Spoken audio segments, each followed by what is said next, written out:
नमस्कार, ये आकाशवाणी पटना है। अब आप खालिद रशीद से प्रादेशिक समाचार सुनिए। पहले मुख्य समाचार। प्रधानमंत्री नरेंद्र मोदी ने कोविड-19 महामारी के दौर में देश की अर्थव्यवस्था को गति देने और आत्मनिर्भर बनाने के लिए 20 लाख करोड़ रुपए के विशेष आर्थिक पैकेज की घोषणा की। बिहार में कोरोना मरीजों की संख्या बढ़कर 879 हुई। जमुई जिले में एक पॉजिटिव मरीज मिलने के साथ ही कोरोना महामारी ने पूरे प्रदेश में पैर पसारा।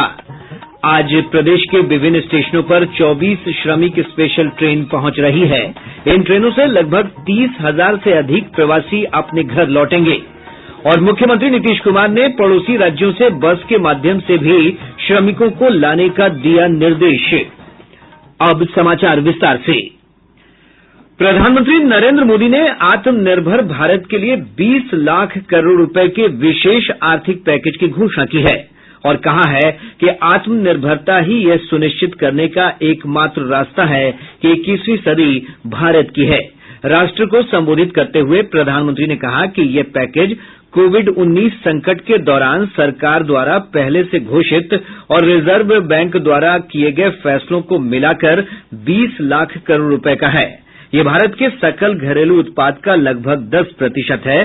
श्री मोदी ने कहा कि वित्त मंत्री निर्मला सीतारमण विशेष आर्थिक पैकेज के ब्यौरे की घोषणा करेंगी। कोरोना संकट से जुड़ी जो आर्थिक घोषणाएं की थी, जो रिजर्व बैंक के फैसले थे और जिस आर्थिक पैकेज का ऐलान हो रहा है, उसे जोड़ दें तो ये करीब करीब 20 लाख करोड़ रुपए का है। इन सबके जरिए देश के विभिन्न वर्गों को, आर्थिक व्यवस्था की कड़ियों को 20 लाख करोड़ रुपए का संबल मिलेगा, सपोर्ट मिलेगा। प्रधानमंत्री ने कहा कि देश को आत्मनिर्भर बनाने के लिए कई साहसिक सुधार करने की आवश्यकता है ताकि भविष्य में कोविड-19 जैसे संकट को नकारा जा सके। इन सुधारों में कृषि की आपूर्ति श्रृंखला में सुधार, कर प्रणाली को संगत बनाना, साधारण और स्पष्ट कानून बनाना, मानव संसाधन को सक्षम बनाना और मजबूत वित्तीय प्रणाली तैयार करना शामिल है। इन सुधारों से व्यापार को बढ़ावा मिलेगा, निवेश आकर्षित होंगे और मेक इन इंडिया को मजबूती मिलेगी। आत्मनिर्भर भारत की ये भव्य इमारत 5 पिलर पर खड़ी होगी। पहला पिलर इकोनॉमी, एक ऐसी इकोनॉमी जो इंक्रीमेंटल चेंज नहीं बल्कि क्वांटम जंप लाए। दूसरा पिलर इंफ्रास्ट्रक्चर, जो आधुनिक भारत की पहचान बने। तीसरा पिलर एक ऐसा सिस्टम जो 21वीं सदी के सपनों को साकार करने वाली टेक्नोलॉजी ड्रिवन व्यवस्थाओं पर आधारित हो। चौथा पिलर हमारी वाइब्रेंट डेमोग्राफी, हमारी ताकत है। पांचवा पिलर डिमांड और सप्लाई चेन का जो चक्र है, जो ताकत है, उसे पूरी क्षमता से इस्तेमाल किए जाने की जरूरत है। श्री मोदी ने कहा कि आत्मनिर्भरता से भारत वैश्विक आपूर्ति श्रृंखला में कड़ी प्रतिस्पर्धा के लिए तैयार होगा और यह आवश्यक है कि देश को प्रतिस्पर्धा में सफलता मिले। उन्होंने कहा कि कोविड संकट से स्थानीय विनिर्माण, स्थानीय बाजार और स्थानीय आपूर्ति श्रृंखला के महत्व का सबक मिला है। संकट के दौरान भारत की मांग स्थानीय स्तर पर पूरी हुई है। उन्होंने कहा कि ये समय की मांग है कि स्थानीय उत्पादों पर जोर दिया जाए और इन्हें वैश्विक स्तर पर ले जाने में सहायता की जाए। कोरोना संकट ने हमें local manufacturing, local market, local supply chain, इसका भी महत्व बराबर समझा दिया है। संकट के समय में लोकल ने ही हमारी डिमांड पूरी की है। लोकल सिर्फ जरूरत नहीं बल्कि हम सबकी जिम्मेदारी है। समय ने हमें सिखाया है कि लोकल को हमें अपना जीवन मंत्र बनाना ही होगा। इसलिए आज से हर भारतवासी को अपने लोकल के लिए वोकल बनना है। न सिर्फ लोकल प्रोडक्ट खरीदने हैं बल्कि उनका गर्व से प्रचार भी करना है। वित्त मंत्री निर्मला सीतारमण ने कहा है कि प्रधानमंत्री नरेंद्र मोदी द्वारा घोषित पैकेज केवल वित्तीय नहीं है बल्कि ये सुधारों के लिए प्रेरक और मानसिकता में बदलाव लाने वाला है। उन्होंने कहा कि इससे शासन को बल मिलेगा। सूचना और प्रसारण मंत्री प्रकाश जावड़ेकर ने कहा है कि 20 लाख करोड़ रुपए का पैकेज अब तक सबसे बड़ा पैकेज है। एक ट्वीट में श्री जावड़ेकर ने कहा कि प्रधानमंत्री ने आत्मनिर्भरता का नया मंत्र दिया है। सूक्ष्म लघु और मध्यम उद्यम मंत्री नितिन गडकरी ने प्रधानमंत्री नरेंद्र मोदी द्वारा घोषित किए गए 20 लाख करोड़ रुपए के राहत पैकेज का स्वागत किया है। उन्होंने कहा कि इस ऐतिहासिक पैकेज के जरिए प्रधानमंत्री ने सूक्ष्म लघु और मध्यम उद्यम, ग्राम और कुटीर उद्योग क्षेत्र की आकांक्षाएं और जरूरतें पूरी की हैं। भारतीय उद्योग परिसंघ ने प्रधानमंत्री के आर्थिक पैकेज की प्रशंसा की है। परिसंघ के महानिदेशक चंद्रजीत बैनर्जी ने कहा कि प्रधानमंत्री ने असाधारण परिस्थिति से निपटने के लिए असाधारण आर्थिक पैकेज की घोषणा की है। उन्होंने कहा कि 20 लाख करोड़ रुपए के पैकेज से देश की अर्थव्यवस्था को पटरी पर लाने में भरपूर मदद मिलने की संभावना है। प्रदेश में पिछले 24 घंटों में 130 नए मामले सामने आने के बाद कोरोना संक्रमित मरीजों की संख्या बढ़कर 879 हो गई है। नए मरीजों में पटना जिले में बीएमपी के 6 जवानों सहित 18 लोग शामिल हैं। जमुई जिले में 1 मरीज मिलने के साथ ही कोरोना ने सभी जिलों में पैर पसार लिया है। पिछले 24 घंटों में खगड़िया और जहानाबाद में 16-16, पश्चिम चंपारण में 14, रोहतास में 13, नालंदा में 12, बेगूसराय में 9, मधुबनी और नवादा में 4-4, मुजफ्फरपुर में 3, दरभंगा, औरंगाबाद, सारण, शेखपुरा, समस्तीपुर और गोपालगंज में 2-2 तथा सुपौल, पूर्णिया, भागलपुर, सीवान, कटिहार, भोजपुर, जमुई, लखीसराय, मुंगेर और अरवल में 1-1 मरीज के कोरोना पॉजिटिव होने की पुष्टि हुई है। इस बीच स्वास्थ्य विभाग के प्रधान सचिव संजय कुमार ने कहा कि 130 मरीजों में से 124 संक्रमित मरीज बाहर से आए हुए हैं, जिन्हें स्क्रीनिंग के बाद प्रखंड स्तरीय क्वारंटाइन केंद्र में रखा गया है। अब तक 383 मरीज स्वस्थ होकर अपने घर लौट चुके हैं। इधर देश भर में कोरोना संक्रमितों की संख्या बढ़कर 74,281 हो गई है।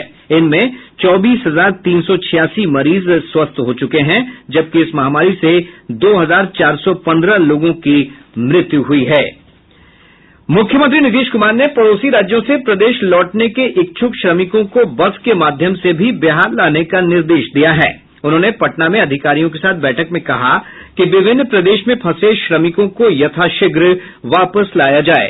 मुख्यमंत्री ने क्वारंटाइन सेंटर और आइसोलेशन बेड की संख्या बढ़ाने का भी निर्देश दिया है। उन्होंने ऑक्सीजन सप्लाई और पल्स ऑक्सीमीटर समेत अन्य चिकित्सकीय सुविधाएं बढ़ाने को कहा है। बिहार में श्रमिक स्पेशल ट्रेन से प्रवासी कामगारों के घर लौटने का सिलसिला जारी है।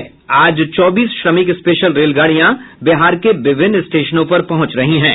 अनुमान है कि इसमें 30,000 से अधिक लोग अपने घर लौटेंगे। इधर रेलवे राज्य सरकार और अन्य राज्यों के बीच समन्वय से 167 और श्रमिक रेलगाड़ियां चलाएगा। प्रदेश में अब तक 115 ट्रेन 1,33,000 से अधिक प्रवासियों को लेकर विभिन्न स्टेशनों पर पहुंची है। आपदा प्रबंधन विभाग के अनुसार राज्य में इन गाड़ियों से 3.5 लाख से अधिक कामगारों की घर वापसी की संभावना है। इस बीच भारतीय रेलवे ने कहा है कि देश भर में 542 श्रमिक स्पेशल रेलगाड़ियों से अब तक लगभग 6.5 लाख यात्रियों को उनके गंतव्य तक पहुंचाया गया है। प्रादेशिक समाचार आप आकाशवाणी पटना से सुन रहे हैं। केंद्रीय स्वास्थ्य मंत्री डॉक्टर हर्षवर्धन ने कहा है कि देश में कोरोना मरीजों के सैंपल की जांच क्षमता बढ़कर 1 लाख जांच प्रतिदिन हो गई है। उन्होंने कहा कि तय समय से पहले ही यह उपलब्धि हासिल हुई है। हम 1 लाख टेस्ट प्रतिदिन करने की जो हमारी कैपेसिटी, जिसको हम 31 मई तक बिल्ड करना चाहते थे, वो हम ऑलरेडी बिल्ड कर चुके हैं। और इस समय हमारी 347 गवर्नमेंट की लैब्स और 137 प्राइवेट लैब्स, यानी ये कुल मिला के 484 लैब्स हम इस समय पूरे भारत के अंदर जो है उसमें ये टेस्टिंग कर रहे हैं। बिहार सरकार ने कोरोना महामारी की रोकथाम के लिए जांच की क्षमता बढ़ाने के उद्देश्य से 13 जिलों के अस्पतालों को 15 ट्रूनेट मशीन उपलब्ध करा दी है। स्वास्थ्य विभाग के प्रधान सचिव संजय कुमार ने कहा कि नालंदा जिले में पावापुरी के Vardhman institute of medical sciences को 1 ट्रूनेट मशीन उपलब्ध कराई गई है। राजेंद्र नगर टर्मिनल से नई दिल्ली के लिए विशेष रेल यात्री सेवा शुरू हो गई है। कल विशेष रेलगाड़ी पटना से 856 यात्रियों को लेकर रवाना हुई। ये ट्रेन प्रतिदिन शाम 7:20 पर राजेंद्र नगर टर्मिनल से खुलेगी। वापसी में ये ट्रेन नई दिल्ली जंक्शन से शाम 5:15 पर राजेंद्र नगर के लिए रवाना होगी। केवल IRCTC की वेबसाइट के माध्यम से ही टिकट बुकिंग की जा रही है। गौरतलब है कि रेलवे ने देश भर के 15 चुनिंदा स्टेशनों से ट्रेन चलाने का फैसला किया है। रेल यात्रा शुरू होने से यात्रियों ने खुशी जताई है। दिल्ली जा रहे एक यात्री ने अपने अनुभव साझा करते हुए कहा है, वो लोग फंसे हुए थे उनको निकलने का मौका मिला है, यहाँ से अपने ऑफिस जाने का मौका मिला है और अपने परमानेंट एड्रेस पे जाने का मौका मिला है। दिल्ली का मैं यहाँ 2 महीने से लगभग और मुझे आज बहुत खुशी हो रही है। मैं अपने बच्चों को हमारे संवाददाता ने बताया कि इन विशेष रेलगाड़ियों में केवल प्रथम, द्वितीय और तृतीय श्रेणी की वातानुकूलित सुविधा उपलब्ध है। इन ट्रेनों के प्रस्थान के साथ ही लगभग 1.5 महीने बाद यात्री ट्रेनों का परिचालन आंशिक रूप से शुरू हो गया। कन्फर्म टिकट वाले यात्रियों को ही रेलवे स्टेशनों में प्रवेश की अनुमति दी जा रही है। स्टेशन पर पहुंचने के बाद सभी यात्रियों की जांच की जा रही है और कोरोना के लक्षण नहीं पाए जाने पर ही यात्रियों को ट्रेन में सफर करने दिया जा रहा है। वहीं यात्रियों को रेलवे स्टेशन तक लाने और ले जाने वाले वाहनों के चालकों को कन्फर्म्ड ई टिकट के आधार पर आवाजाही की अनुमति दी जा रही है। दीपेंद्र कुमार, आकाशवाणी समाचार। इधर देश के विभिन्न हिस्सों से राज्य की सीमा पर आने वाले यात्रियों को उनके गृह जिला पहुंचाने के लिए अंतर जिला श्रमिक स्पेशल ट्रेन शुरू की गई है। पहली ट्रेन का परिचालन कैमूर जिले के कर्मनाशा स्टेशन से शुरू हुआ। ये ट्रेन 1320 यात्रियों को लेकर दानापुर बरौनी होते हुए कटिहार पहुंची। वहीं गृह विभाग ने कहा है कि ई टिकट लेकर ट्रेनों से पटना पहुंच रहे यात्री टैक्सी बुक कर अपने घरों तक जा सकेंगे। ई टिकट बतौर यात्रा पास 12 घंटे तक के लिए मान्य होगा। टैक्सी में चालक के अतिरिक्त 2 सवारियों के बैठने की छूट होगी। यात्री निजी 2 पहिया वाहन से भी यात्रा कर सकते हैं। लॉकडाउन में गरीब और श्रमिक वर्ग के लोगों को कोई परेशानी न हो, इसके लिए विभिन्न कल्याणकारी योजनाओं के तहत सहायता प्रदान की जा रही है। खगड़िया जिले के एक लाभार्थी ने बताया कि उन्हें गरीब कल्याण योजना पैकेज के तहत मदद मिलने से बहुत राहत मिली है। रीता देवी नाम है, राजा प्रकाश नगर घर है। सब आदमी के मछली मिला है, चावल 55 किलो 7 आदमी के। सब प्रधानमंत्री को धन्यवाद देते हैं। अखिल भारतीय आयुर्विज्ञान संस्थान एम्स नई दिल्ली के निदेशक डॉक्टर रणदीप गुलेरिया ने लोगों, विशेष रूप से हॉटस्पॉट जोन में रहने वाले लोगों से लॉकडाउन के नियमों का कड़ाई से पालन करने और कोविड-19 के संक्रमण श्रृंखला को तोड़ने की सलाह दी है। ये जो लॉकडाउन है इसको हम पूरी तरह सक्सेसफुल करें। कई दफा हम अपने छोटे फायदे के लिए या ये सोच के कि ये हमें असर नहीं करेगा, हम लॉकडाउन की मर्यादा को तोड़ देते हैं और उससे फिर इन्फेक्शन एक जगह से दूसरी जगह फैल जाता है और फिर ये जो पूरा लॉकडाउन का मकसद है ये खराब हो जाता है। तो इसलिए मैं सारे लोगों से यही अपील करूंगा कि लॉकडाउन का हम पूरी तरह से पालन करें, स्पेशली जहाँ पे हॉटस्पॉट्स हैं। पटना के जिलाधिकारी कुमार रवि ने कहा है कि जिले में कंटेनमेंट जोन को छोड़कर आज से सप्ताह में 3 दिन वाहन शोरूम खोले जाएंगे। उन्होंने कहा कि इनमें 4 पहिया और 2 पहिया वाहनों के साथ ट्रैक्टर के शोरूम भी शामिल हैं। उन्होंने कहा कि काम पर आने वाले कर्मियों के लिए मास्क पहनना अनिवार्य होगा। पशु और मत्स्य संसाधन मंत्री प्रेम कुमार ने कहा है कि क्वारेंटाइन सेंटरों में सुधा के दूध और अन्य दुग्ध उत्पादों की सप्लाई की जा रही है। उन्होंने कहा कि कॉम्फेड के माध्यम से संकलित दूध से पाउडर भी बनाया जा रहा है। पटना उच्च न्यायालय के सभी न्यायाधीश आज से अपने घर से ही वीडियो कॉन्फ्रेंसिंग के माध्यम से जमानत याचिकाओं पर सुनवाई करेंगे। मुख्य न्यायाधीश संजय करोल ने अन्य जजों से विचार विमर्श के बाद ये व्यवस्था की है। उन्होंने कहा कि स्थिति सामान्य होने तक ये व्यवस्था जारी रहेगी। मुख्य न्यायाधीश ने लॉकडाउन और कोरोना से उत्पन्न स्थिति को देखते हुए ये व्यवस्था की है। अब पटना से प्रकाशित प्रमुख समाचार पत्रों की सुर्खियां।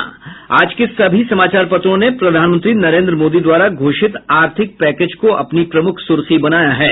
हिन्दुस्तान ने लिखा है, आत्मनिर्भरता के लिए अपूर्व पैकेज।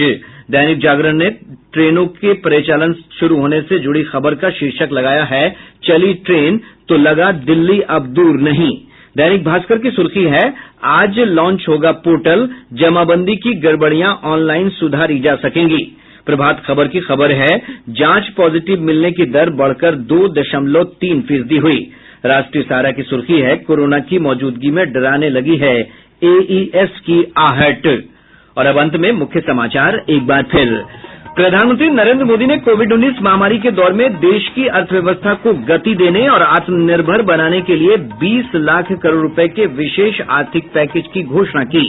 बिहार में कोरोना मरीजों की संख्या बढ़कर 879 हुई। जमुई जिले में एक पॉजिटिव मरीज मिलने के साथ ही कोरोना महामारी ने पूरे प्रदेश में पैर पसारा। आज प्रदेश के विभिन्न स्टेशनों पर 24 श्रमिक स्पेशल ट्रेन पहुंच रही है। इन ट्रेनों से लगभग 30,000 से अधिक प्रवासी अपने घर लौटेंगे। और मुख्यमंत्री नीतीश कुमार ने पड़ोसी राज्यों से बस के माध्यम से भी श्रमिकों को लाने का दिया निर्देश। इसके साथ ही आकाशवाणी पटना से प्रसारित प्रादेशिक समाचार का ये अंक समाप्त हुआ। घर में रहिए, सुरक्षित रहिए और सुनते रहिए आकाशवाणी।